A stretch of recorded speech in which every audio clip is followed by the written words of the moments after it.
Now available from all lotto agents. Gold Mine, a new $2 Insta-Cash game with a top prize of $3,000. Gold Mine, so easy to play. If your numbers equals the bars of gold numbers in the same group, win the prize shown. You can win up to 3 times. Get your Gold Mine Insta-Cash tickets where there's no waiting for a draw and you can win on the spot.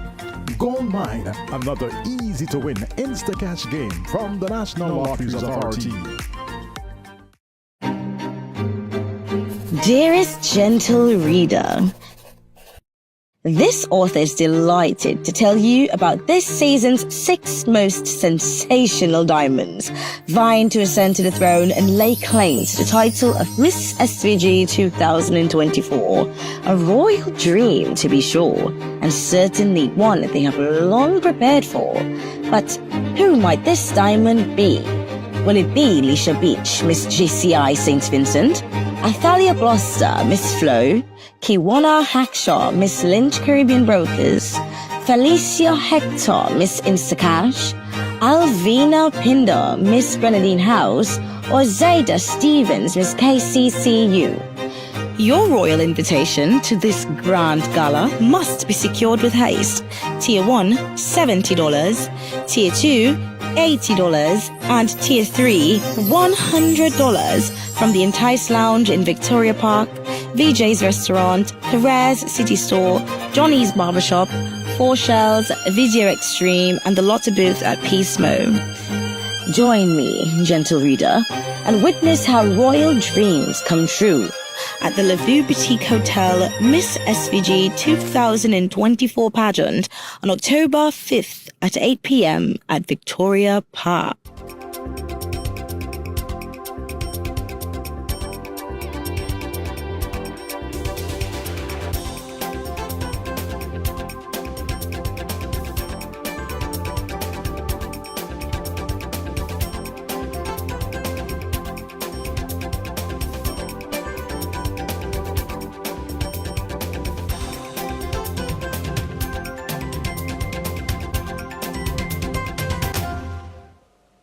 Good evening and welcome to Roundtable Talk for today, Wednesday, October 2nd, 2024. It's the month of October. Of course, it's Pink Month. It's Breast Cancer Awareness Month.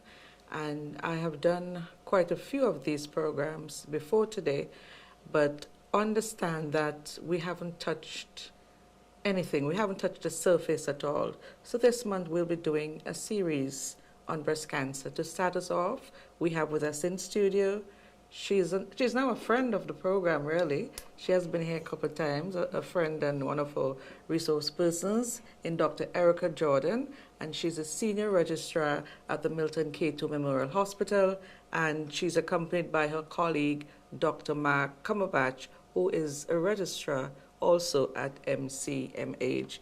Welcome, lady and gentlemen.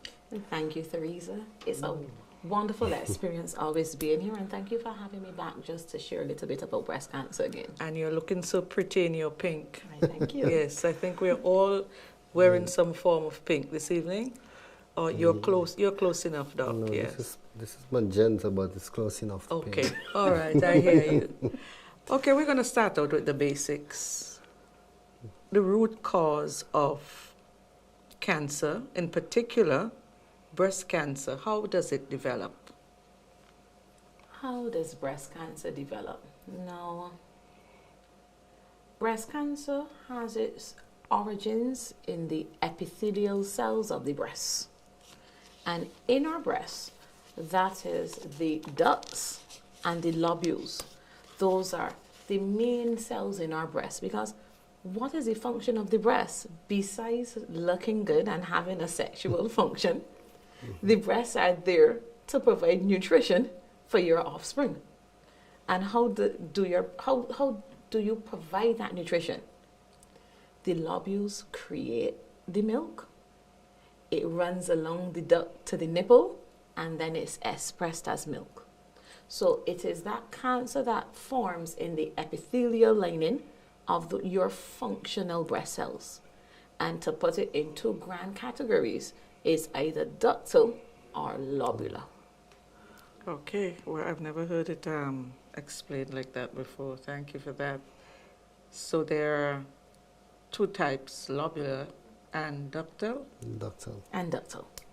Yes. Those are So, the two main types. There are other variations, but those are the main ones.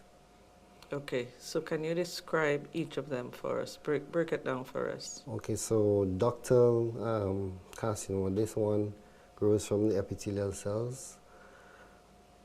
Well, I don't want to say of the ducts, but they demonstrate characteristics that are common to these cells. What happens, these cells multiply at an irregular rate. Their nuclei also show signs that they are hyperactive. And there are other factors involved in control of mitosis and replication that goes around this process, and the cells multiply very quickly, and they also lose their principal function. So at the end of the day, you end up with an abnormal mass that has no real function. Okay, so that's ductal. Now, the lobular variety, this tends to grow into the stroma. The stroma is more of the supporting structures within the breast mass. Right, so those cells now grow in the same irregular way, but their function, the function of the cells are different. And because of this irregular growth and loss of function, then there's a compromise in the principal function of this organ. So it grows uncontrollably, 1, and 2, you lose your function. And because of this irregular growth, then they spread to other areas of the body, consuming valuable resources, and hence it compromise health. Okay, so what causes these cells to grow in an irregular fashion? Okay, so well, we don't exactly know, but there are factors that are considered to be of a risk. Firstly, people who have genetic predisposition, meaning, for instance, first generation relatives. So if your mom had breast cancer, then the chances that you also would have breast cancer also increases. There are genes that are also associated with this phenomenon, which we call BRCA1 and BRCA2, mainly BRCA2, BRCA. Those are, can you help me with that? I can't remember the It's literally breast cancer. The right. BRCA. BRCA is breast cancer. The breast cancer genes, 1 1 and and 2. 2.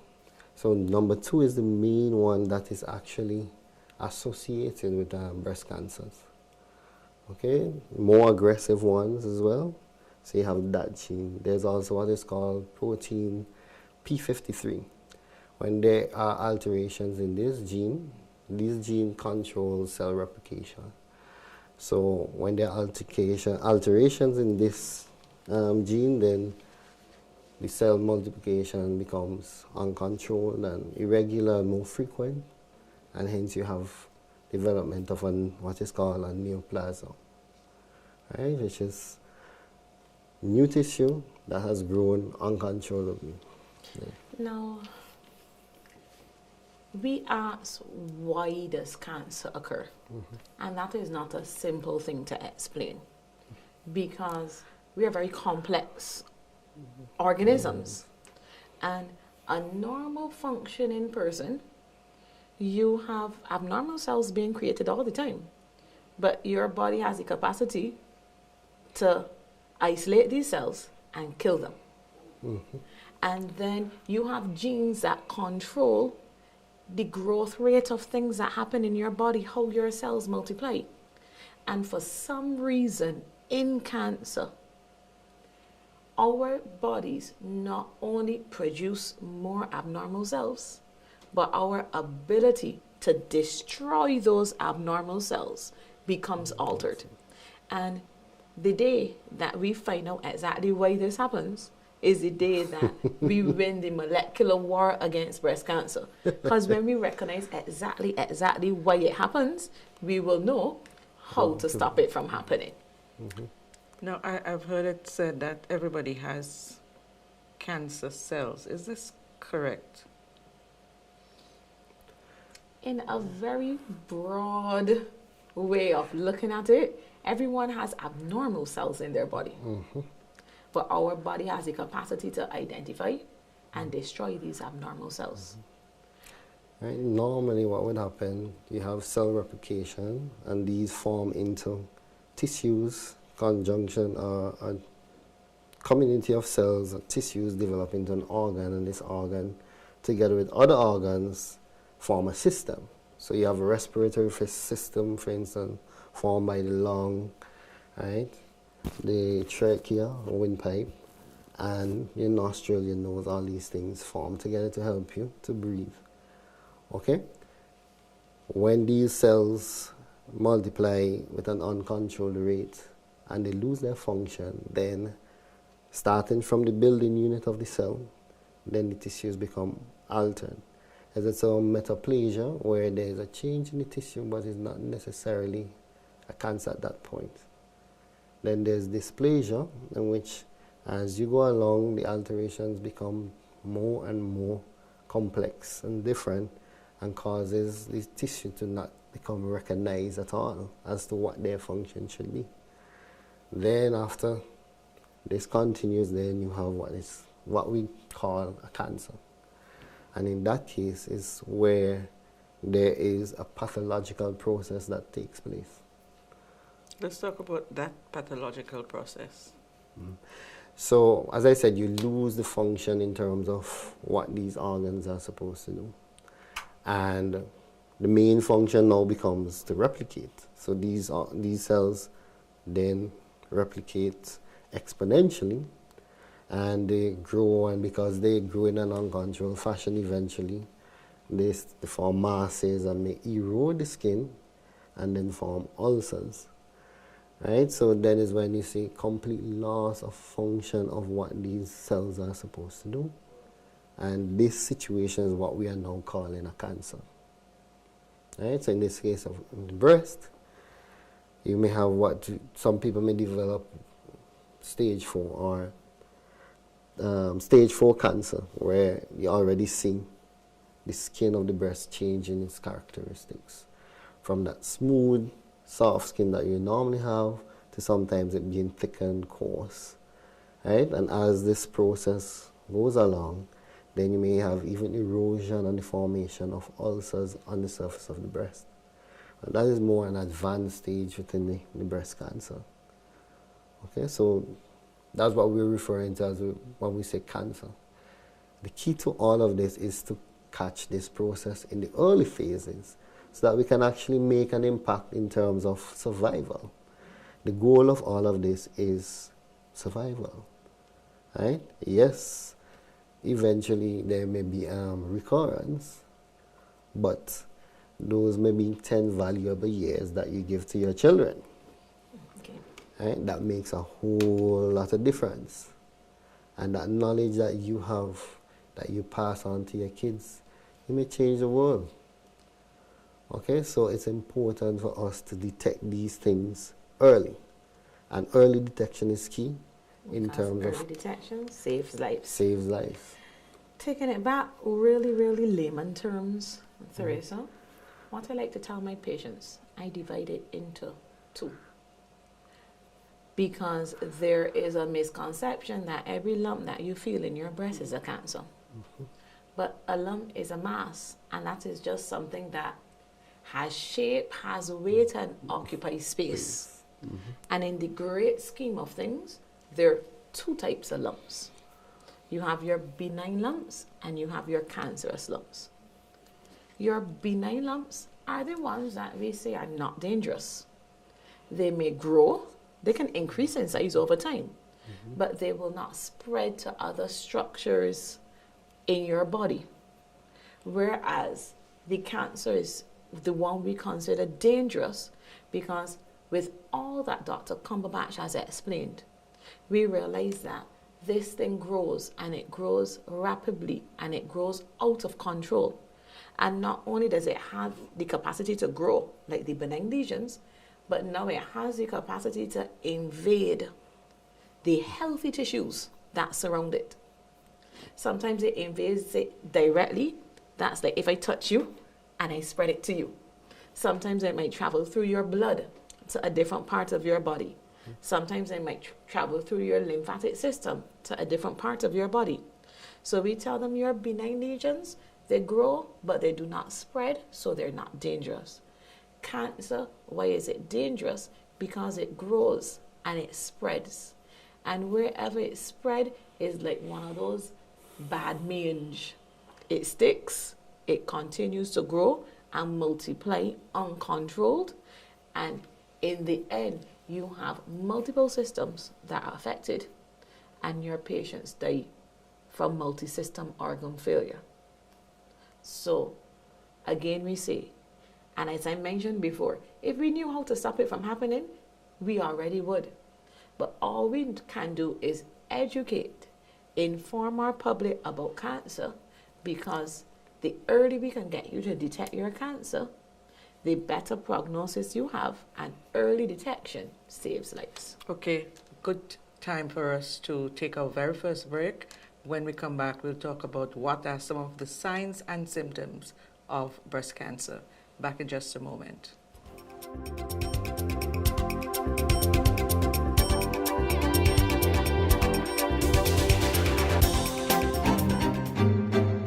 Dearest gentle reader, this author is delighted to tell you about this season's 6 most sensational diamonds, vying to ascend to the throne and lay claim to the title of Miss SVG 2024. A royal dream, to be sure, and certainly one that they have long prepared for. But who might this diamond be? Will it be Lisha Beach, Miss GCI St. Vincent, Athalia Gloucester, Miss Flo, Kiwana Hackshaw, Miss Lynch Caribbean Brokers, Felicia Hector, Miss Instacash, Alvina Pinder, Miss Grenadine House, or Zayda Stevens, Miss KCCU? Your royal invitation to this grand gala must be secured with haste. Tier 1, $70, Tier 2, $80, and Tier 3, $100 from the Entice Lounge in Victoria Park, VJ's Restaurant, Perez City Store, Johnny's Barbershop, 4 Shells, Video Extreme, and the Lotte booth at Peace Mo. Join me, gentle reader, and witness how royal dreams come true at the Lavu Boutique Hotel Miss SVG 2024 pageant on October 5th at 8 p.m. at Victoria Park. Now available from all Lotto agents. Gold Mine, a new $2 Instacash game with a top prize of $3,000. Gold Mine, so easy to play. If your numbers equals the bars of gold numbers in the same group, win the prize shown. You can win up to 3 times. Get your Gold Mine Instacash tickets where there's no waiting for a draw, and you can win on the spot. Gold Mine, another easy to win Instacash game from the National Lotteries Authority.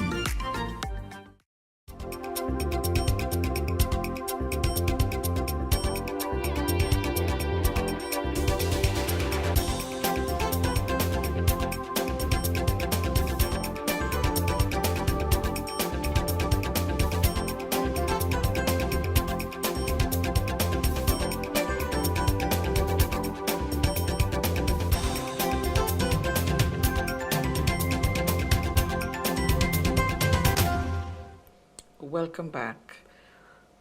We want to talk a little bit about what are some of the signs and symptoms that may indicate that someone actually does have breast cancer.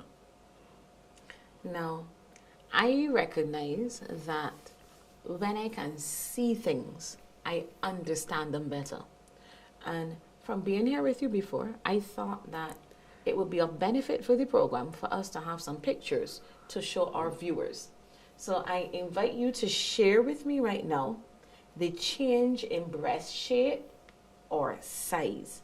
That is one of the first things that we're going to be looking at. So when you talk about your change in your breast shape or size, this is basically inspecting your breasts. You look at your breasts and you look at your breasts in different positions. We will go through those positions when we get to the physical examination part. But you're just basically looking at the contour and the size of your breasts. Your breasts are sisters, they're not twins. You're not going to be identical. You may resemble your sister, but you're not identical. So one may be slightly larger than the other one. One may be slightly higher than the other one, but you typically know what your breast looks like. So we are looking at that change that you notice in your breast shape or size. That one breast is looking abnormally larger than the other one. One is looking abnormally smaller than the other one. Or where before all two of your breasts used to hang straight down, now one hangs straight and one looks like if it's starting to look. It's pointing to one side or the other. That is what we refer to. And as you can see in the picture, one breast, especially in the lighter skin picture, one breast is bigger than the other. In the darker skin picture, you can notice that one breast is increased in shape and it starts to look a little lumpy. The contour, the outline of the breast is starting to change. And that is what we refer to when we talk about change in breast size or shape. I invite Dr. CUMBERBATCH to deal with the next slide, which talks about skin changes. Okay, so in terms of skin changes, there's several different things that you can see. Right, whether it's crusting, that's around the nipple, or there may be a thickening of the skin with change in color like a rash. Now those things may be due to the cells obstructing the circulation of lymphatic fluid within the tissue of the breast, and hence they become a little bit more thicker, or there may be a mass growing close to that area that may cause that to happen. We classically, well, in all medical textbooks, there's what is called peau d'orange, which is orange skin. And this is the classical appearance when breast cancer cells obstruct the lymphatic system and you end up with that kind of porous looking skin that resembles an orange peel. There it is. Next, we want to look at nipple abnormalities. Everyone's nipples are different. Some persons generally have any nipples, that the nipple appears to be sunken. Some persons have outy nipples. Some persons have enlarged nipples. But you know your breasts, so you know your nipples. And you notice that you start to see a change in this nipple. This nipple that was once what we would colloquially call an outy nipple starts to become withdrawn. And we call that nipple retraction. And as you can see in one of the pictures, that is of the same patient where you have a normal nipple, a normal side, and on the other side you notice that the nipple itself is sunken in. Sometimes the nipple not only sinks, but it may start to point in a different direction. In the picture that you're seeing that is adjacent to my picture, you will notice that that nipple is not just, it doesn't just appear to be sunken, but is actually pointing down and to the middle.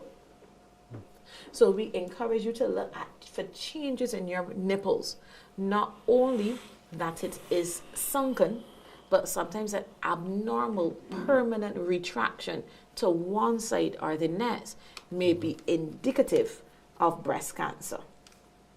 Moving along, we look at something very important that is called single duct discharge. Now, several females come and say, "Doc, I am not pregnant, but when I squeeze my breast or I express my breast, I have fluid that's draining from my breast." And that clear or that milky fluid can be considered normal, especially depending on hormonal fluctuations and the time of the month. But you see that single duct bloody discharge. And as I explained before, the breasts have lobules and they have ducts. And that is that bloody discharge that comes from the same spot every time you manipulate your breast. And sometimes a patient will say, no, doc, if this is my breast, if I rub it from below coming up, I don't see the drainage. However, if I rub it from above coming down, every time I touch this one particular spot, I see this bloody discharge or this blood-tinged discharge. And that is a discharge that we are concerned about. Axillary lumps. Okay, so another thing that we also look at would be lumps to the axillary region, what we normally call the armpits. Now within those areas, drainage from the breast generally goes through two parts. One medially, meaning towards the center of the breast along the sternal border, back up to the nodes in the neck. There's another path where they flow under the pectoral muscles up into the armpits and then back up to the supraclavicular region and then into the neck and down towards the lymphatic vessels to enter into the general circulation again. Okay? Now along these pathways, there are white blood cells that patrol this fluid and they form what we call lymph nodes. So whenever there's breast cancer, because of this flow of fluid from the breast, within these lymph nodes, sometimes the breast cells actually deposit there and are trapped, and they become enlarged because the lymphatic cells, the tissue, is going to react to that. It's going to enlarge, and then you feel a lump there. Sometimes these lumps are due to localized trauma or localized infection. But when you see they persist and they're hard and they're non-tender, then is when you start looking at possibility of a malignant process. Right? So those are things you also look for when you're doing your self-breast exam. Right? See if there's any lumps or bumps in the axillary region that has been there for a while. Okay. And last but in no means least, what we all normally relate to breast cancer is the breast lump. That is that you feel a lump in your breast or a mass in your breast. And what are some of the things that we look at with this lump? It is hard. It is typically not painful. And it can be adherent to your skin or to some of your surrounding tissues. So we would be remiss to come here and speak about breast cancer and not mention the breast lump. But why we left this last is because this is what tends to be synonymous with breast cancer. Everyone says the lump in your breast, but we want you to carry the idea from here, or the knowledge rather, that it is not just the lump.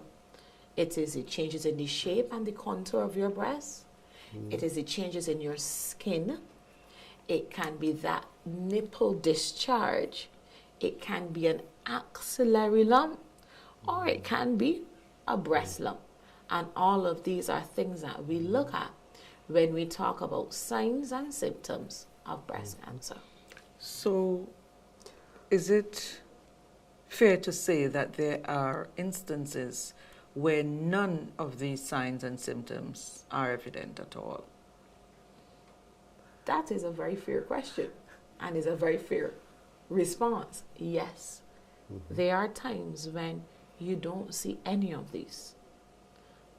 And sometimes it can be that you have a very early stage of breast cancer where there is not a palpable lesion. And that is where screening especially comes into play. Because when you screen persons, you are able to detect breast cancer before there is a palpable lump or a visible abnormality to the breast or to the tail of Spence, which extends into your axillary region. Okay, so would you say in your practice now that you see a lot of cases like that? It's not that there are a lot of cases like that.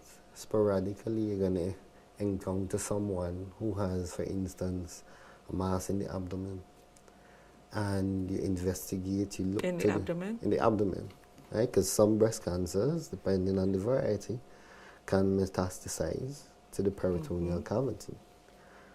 And you would look to see what is the origin of this mass. You may even take a biopsy and find out that is a variation that is found in breast. Then you realize, hey, this is breast cancer, but there is no mass palpable or anything.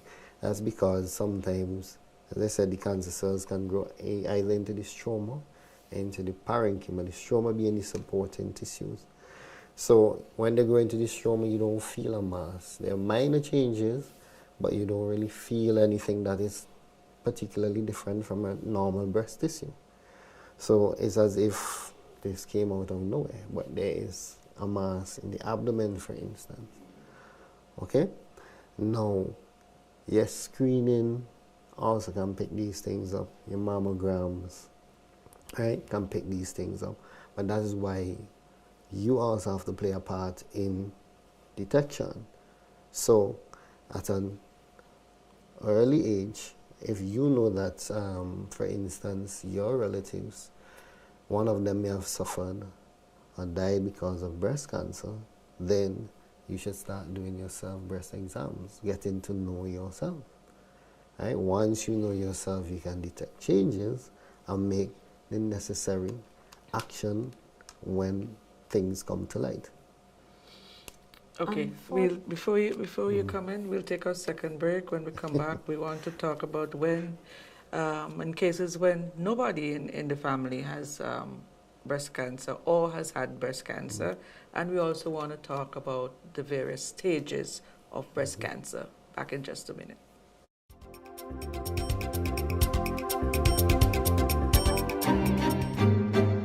Dearest gentle reader, this author is delighted to tell you about this season's 6 most sensational diamonds, vying to ascend to the throne and lay claim to the title of Miss SVG 2024. A royal dream, to be sure, and certainly one they have long prepared for. But who might this diamond be? Will it be Lisha Beach, Miss GCI St. Vincent, Athalia Gloucester, Miss Flo, Kiwana Hackshaw, Miss Lynch Caribbean Brokers, Felicia Hector, Miss Instacash, Alvina Pinder, Miss Grenadine House, or Zayda Stevens, Miss KCCU? Your royal invitation to this grand gala must be secured with haste. Tier 1, $70. Tier 2, $80. And Tier 3, $100 from the Entice Lounge in Victoria Park, VJ's Restaurant, Perez City Store, Johnny's Barbershop, 4 Shells, Video Extreme, and the Lotta booth at Peace Mo.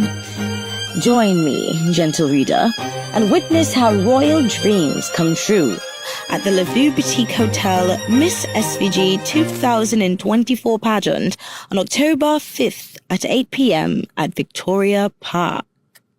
Now available from all Lotto agents. Gold Mine, a new $2 Instacash game with a top prize of $3,000. Gold Mine, so easy to play. If your numbers equals the bars of gold numbers in the same group, win the prize shown. You can win up to 3 times. Get your Gold Mine Instacash tickets where there's no waiting for a draw, and you can win on the spot.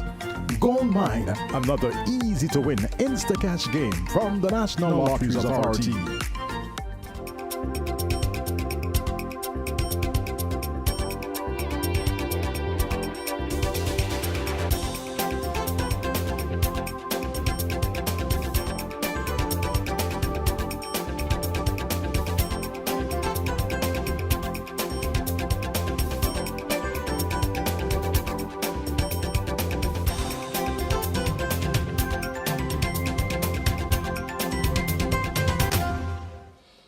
Welcome back. Before we talk about the various stages and break them down and try to explain what they are, how they progress, etc. You had a concern that you were about to express before we took that last break.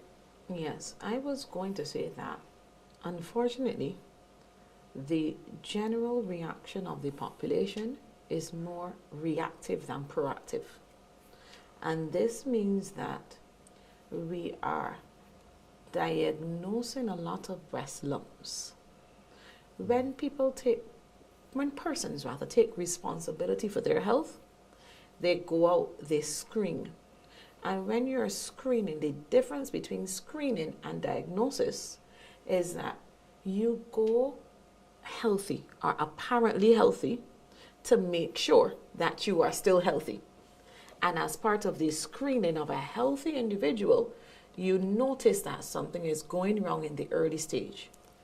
However, the majority of our diagnosed cancer patients come in because they want to be diagnosed because they've already noticed that something has gone wrong. They come in with a palpable lump or an ulcer, or because they have noticed changes in the breast. So they're coming to be diagnosed. What is wrong with my breast? Because there is something wrong. And that is where we have to reach, that we do not want persons to come in to be diagnosed. We want persons to come in to be screened because they're healthy. Because if anything is there, then we pick it up early, because early detection saves lives. The dynamic needs to change. So we generally act in St. Vincent in a reactive form. Whereas if you preempt the problem, you're proactive, you screen at an early age, then early detection, yes, saves lives, but there's an economic part of this, so ranging from more expensive in terms of treating a cancer, radiotherapy, traveling for different reasons. Right? That's a lot of money we end up spending when early detection with mammograms and so on would pick up the problem at an early stage. It could be surgical resection, it could be chemotherapy, things that make a difference in terms of your prognosis. It means the government spends less money. It means that you end up with more money in your pocket to take care of your family. So all these things need to be taken into consideration, a dynamic in terms of our attitudes need to change. Would you consider breast cancer to be an epidemic currently? That's a good question, and yes, it is. Why an epidemic? Because given our lifestyles, you see, 20 years ago, the type of food we ate, our activities, they were much different. We didn't have a lot of people smoking cigarettes. Now all these things increase the risk of cancers. And because of all of that, the frequency and incidence of these diseases are increasing. So yes, we're talking about an epidemic. And you see it in younger and younger persons. So yes, we're talking about an epidemic that we can actually make a difference, make an impact. So we just need to change our attitude and adjust our action. What are the figures like for St. Vincent and the Grenadines at present? The latest statistics showed 1 in every 8 females, or rather incidence of 30 for every 100,000 females. So it's high. If you go into a room and you look around and there are 8 females there, one of you all most likely have breast cancer. Just not detected yet. That is how serious it is right now. The strange thing, we're speaking about women, eh? We can't forget the men. Very true. So although breast cancer is rare for men, when it does happen, it's aggressive. So men cannot stay back and say, oh, yes, breast cancer, I ain't got no breast. We still have breast tissue, you know, it's just that other things, or testosterone and other things, have caused other tissues to develop more than And your breasts do not perform the same function. functions. Exactly. So yes, we do have breast tissue. It's just not in the quantity as a woman, but yes, they too can have malignant conversions. We can have more aggressive breast cancer. So when we do see it, we tend to act and try to remove as much as we can. And that's it, you need to act fast and act early. So men, if you see there's a problem with your breast, So are the symptoms in women similar to those in men?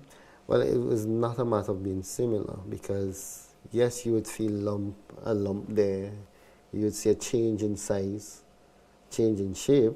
You yourself would know, why is my breast, why my chest seems to be getting bigger, right? So we colloquially say, oh, look at developing man boobs, but you never know. You have to investigate that problem to see if there is a real issue to worry about, right? Because sometimes this may not be a malignant problem, it may not be cancer, but you still have to investigate, because the chances that it is cancerous may mean life and death for you. Dr. CUMBERBATCH, I want to draw the attention to this picture that our media personnel so aptly place onto the screen. Because the first picture is that of a male. And the signs and symptoms, they don't change or modify depending on your sex. They're the same signs and symptoms of breast cancer. And in men that do have smaller breasts, because of their genetic and their anatomical predisposition, it's actually easier to see if you're paying attention to what you're looking for. Okay. And a lot of men tend to see that unilateral change in their chest, and they say, boy, I just getting old and I'm starting to get, as Dr. CUMBERBATCH rightly said, man boobs. However, do not neglect the fact that that man boob may be something else. Because when you do see breast cancer in a male, it tends to be one of the more aggressive and as such dangerous forms of breast cancer. So which one of the cancers are they most likely to get? You mean in terms of Histological. this histological Yes. stroma Yes. versus ductal? Yes. It's generally ductal carcinoma is what we see. And that's the most common one. And when you see the other varieties, these other varieties tend not to be as aggressive. So the ductal carcinoma is the main one. Right? That's the one that we really worry about. And I mean, things have changed in terms of treatment and so on, so prognosis is better. There are other factors that we may speak on later that change how we approach in terms of prognosis and treatment. Okay, so those are things that you have to consider before we. As Dr. CUMBERBATCH rightly said, you're infiltrating ductal, and not just say ductal, you're infiltrating ductal, accounts for 85% of breast cancers. 85% of breast cancers. Then you have things like your lobular carcinoma. And over the last 10 years, you actually saw that the incidence started to rise. And what went from 34 to 43 in under 50 years is now 349 and 100,000 in the over 50s. But that goes with the incidence of breast cancer, because breast cancer tends to have two peaks. One around 50 years and one around 70 years. But that comes with the type of breast cancer that it is. So now you have the rarer subtypes, the medullary type of cancer, the mucinous type of cancer, Popular. the tubular, the papillary. And these are where some of them are less than 1% of our breast cancers. So that is why when you hear persons speak about breast cancer, you mainly hear them say, oh, it can be ductal or lobular, and both of them can be invasive or non-invasive. It's not that other types of breast cancer don't exist. But worldwide, 85% of the breast cancer that you see will be invasive ductal carcinoma, because common things happen more commonly. So, yes, please. So can it be both ductal and... There are varieties where both of them, lobular and ductal, have occurred. Right, but it's not significant incidence as compared to the other two. Right? Generally, you have 70 to 80% being intraductal, then 10 to 20 being lobular, and then the others follow, like the same lobular ductal is like 2%, and then the mucinous 1%, papillary 1%, right? And it goes on like that. It just depends on population and genetic changes within different populations. Depends on where you go. And no matter where you read it from, you see persons of African descent have shown a greater predisposition to breast cancer. That's interesting statistic, yeah. Data. African descent. Any particular reasons why this is so? I wish I knew. I wish I knew, so I wish I knew how to change it. But no matter what literature you tend to read, they say no, persons of African descent are at greater risk for developing breast cancer. Okay, see, we didn't talk about the stages at all. So many other things came up. So after we come back from this final break, we'll talk a bit about the various stages of breast cancer. TNM stage, right?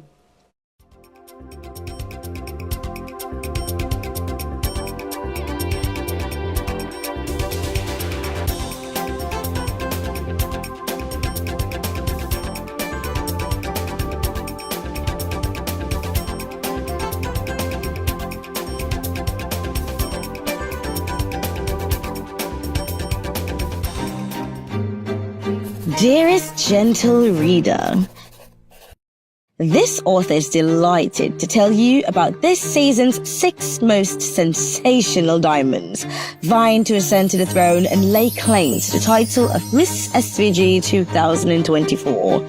A royal dream, to be sure, and certainly one they have long prepared for. But who might this diamond be? Will it be Leisha Beach, Miss GCI St. Vincent, Athalia Gloucester, Miss Flo, Kiwana Hackshaw, Miss Lynch Caribbean Brokers, Felicia Hector, Miss Instacash, Alvina Pinder, Miss Grenadine House, or Zayda Stevens, Miss KCCU? Your royal invitation to this grand gala must be secured with haste. Tier 1, $70. Tier 2, $80. And Tier 3, $100 from the Entice Lounge in Victoria Park, VJ's Restaurant, Perez City Store, Johnny's Barbershop, 4 Shells, Video Extreme, and the Lotta booth at Peace Mo. Join me, gentle reader, and witness how royal dreams come true at the Lavu Boutique Hotel Miss SVG 2024 pageant on October 5th at 8 p.m. at Victoria Park.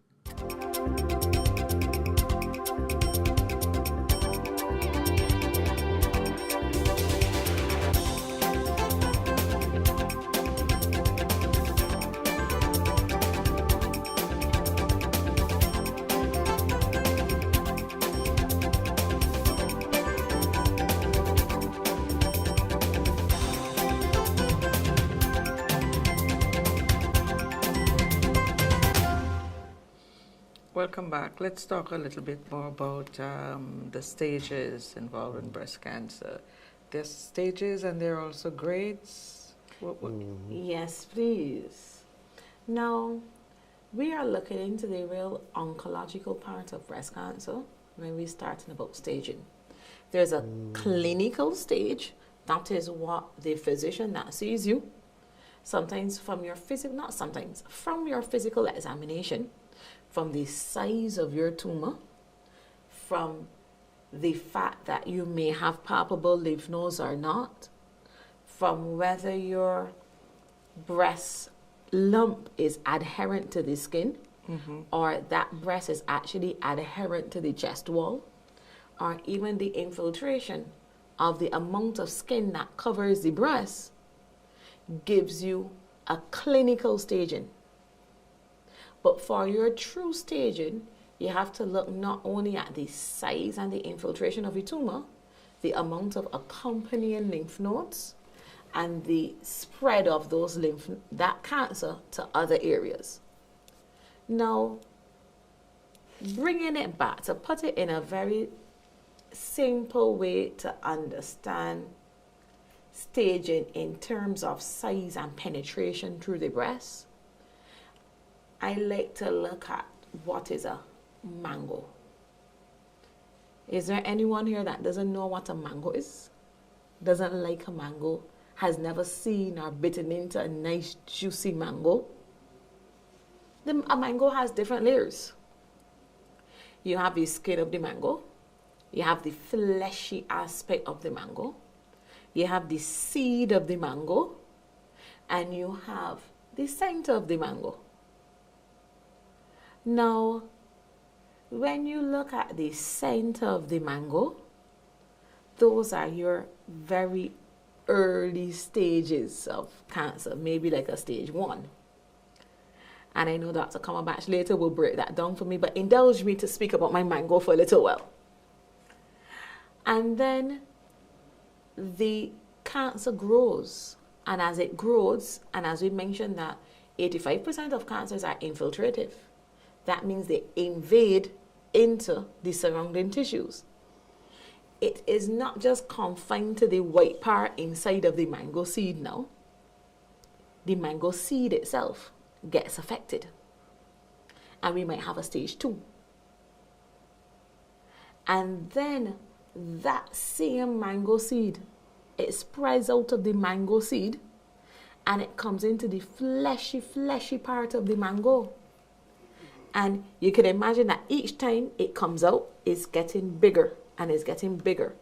And we say we have a stage 3. But yet still, you might buy a mango. On the outside, it appears to be normal. But when you cut it, you notice that there's a defect on the inside. But sometimes, just from looking at the outside of the mango, you can see the bruising.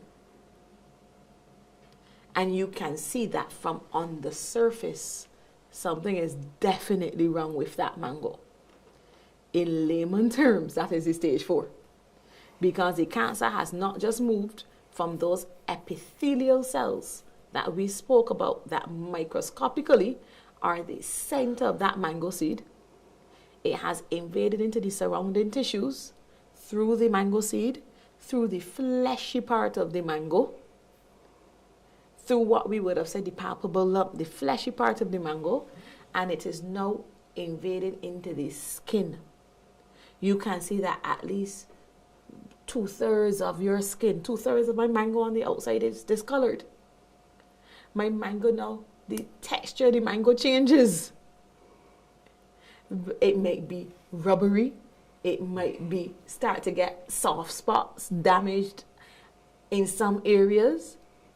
And when it reaches to that stage where the entire skin of that breast is affected, we say it is stage 4. But it is actually a lot more in depth than that. But sometimes it's simpler for persons to recognize an analogy better than the scientific part. Right, so we use generally what is the TNM stage, which is part of an American Joint Committee on Cancer. So they develop a staging system where they use the size of the tumor the mass that you're palpating. They use the lymph nodes that we spoke about earlier, whether it's in the neck, the axillary region, and they use metastasis at distant points, meaning whether it's just as I mentioned, peritoneal cavity in the brain, lungs, etc. So there are three characteristics that you consider within this staging. So they refer to it as TNM for short, tumor, node, and metastasis. Right? So T, depending on the size, you have what is called T1, which is the mass that is less than or equal to 2 centimeters. Then you have T2, which goes from 2 centimeters to no more than 5. Then you have T3, which is 5 centimeters or more. And then you have T4, which is any size, but it has to be attached to the skin or to the deeper tissue, whether it's the muscle or the chest wall, bones, etc. Right? So those are the staging in terms of the size of the tumor. Then you have the different nodes, depending on the number, right, and the location, whether it's what we call ipsilateral on the same side or on the other side. Okay? So there's N1, 2, right? And then there's also what is the metastatic lesions, where we say M0, right, and M1, meaning there's the presence of metastatic lesion at some part of the economy. All right, using these three combinations, right, we have different stages, right, going up to stage 4, right? So, for instance, there's a range within the T. For example, T1 plus N0, M0, that's stage 1, just as you start. Right? And each of these have a degree in terms of A, B, and C. Right? So, it's a more, as time has gone by too, these staging systems have also advanced, integrating pathological data into the classification, what the pathologist would see when they look at the sample that you have sent. Also have the anatomic as in the gross picture what you would see during the surgery or on a physical examination. So those things also contribute to the modern system that they have now.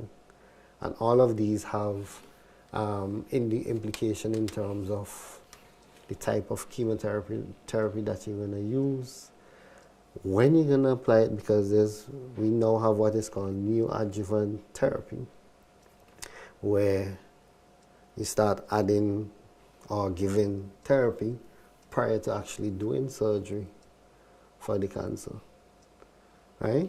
Then you may actually, depending on the size, for instance, tumors up to 2 centimeters, you may do what is called breast conserving surgery, where you just remove the mass and you may send that mass for biomarkers. That's another component again that you have to consider. And using these components now, you can add adjuvant therapy, meaning you have already done the surgery. That should be curative or have clean borders in terms of your resection. Then you're adding, using these markers, hormone-specific therapy, because there are markers like progesterone and estrogen markers that you're now going to test this sample of tissue that you removed to see if these markers are present, and we have developed drugs to treat these cancers. So you apply that, whether it's, because I find myself jumping ahead. Yeah. We're in staging. It's alright. Right? It's okay. It's alright. Because it's a complex process. Yeah. So it's not just one thing. To staging, yes, it gives you an idea of where you're at, but this staging is going to be used now to do different things. Do different things in terms of your treatment. What is best for you? And very so. As Dr. Cumberbatch would have mentioned, staging is something dynamic and it includes a lot of different components. Why do I want to draw that person's attention? The T is just basically the size of your tumor. The N is lymph nodes, N for nodes, and M for metastasis, which means spread. Now, people think that the bigger the cancer, the bigger the stage. And in some instances, that may be true, but that is only true for your T. Because you may have a patient that is at a T2. Their tumor is less than 5 centimeters. However, that patient that is at a T2 may have positive lymph nodes and puts that person in a stage 3 cancer, whereas the person that had a bigger tumor that doesn't have their lymph nodes being affected as yet is only a stage 2. And then when we look at stage 4, it can be related to the tumor.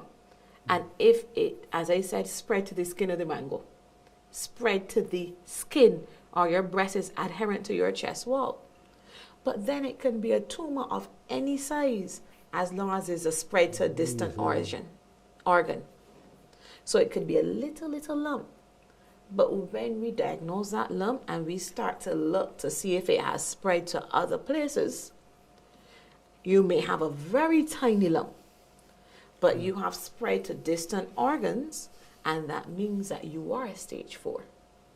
So I don't want persons to leave here with the misconception that staging for cancer just includes cancer size or the size of your tumor, because it is not that simple. Although the size of the tumor does play a role, and an important role, it is also accompanied by the presence or not of lymph nodes and the presence or not of distant metastasis. And those are some things we can see before we operate you. And we give you a clinical stage, what we think that you have.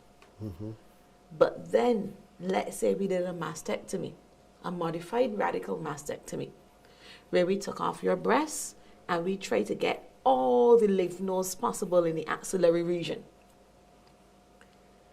And it may come back and tell us every single lymph node was affected. Or it may come back and tell us what we thought. It might come back and tell us that there was a small tumor, but every single lymph node was affected. And that pushes up your staging. Or it may come back and tell us it was a big mass, but guess what? You got 15 nodes, and all of those 15 nodes were clean, free from disease.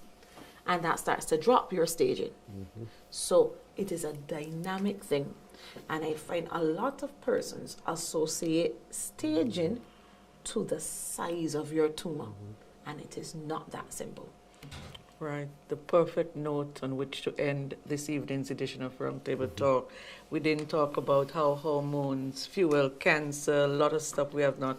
But we'll be back. We're doing a series, so we'll be back. So we'll be able to pick up from where we left off and talk about some of the other important nitty-gritty of this very important topic. Thank you very much, Drs. Jordan and Cumberbatch. Really appreciate your expertise, as usual. And we'll be seeing you again, definitely, during the month.